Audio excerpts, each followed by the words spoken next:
مهما اخترعوا انواع للكنافه هتفضل كنافه المانجا احلى واجمل كنافه بتتعمل في رمضان. انا امنيه اشرف، لو عجبكم الفيديو اعملوا الفولو لايك شير ويلا بينا. اول حاجه هستخدم نص كيلو من الكنافه وتبقى لسه طالعه من الفريزر، وهبدا اقطعها بايدي بالطريقه دي او ممكن بالسكينه.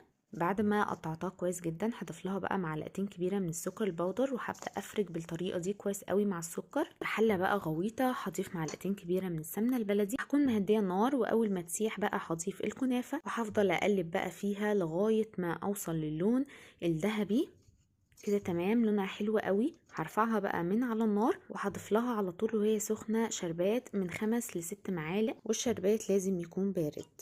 هقلب بقى كويس جدا، الكنافه بتقرمش جدا وطعمها تحفه. هي كده تمام. هجهز بقى الكريمه، كوبايه من كريم شانتيه، كوبايه من عصير المانجا مش ضايفه لها سكر ولا ميه، وكمان نص كوبايه من السكر البودر، وضربتها كويس جدا. هبدا بقى ارصها في كاسات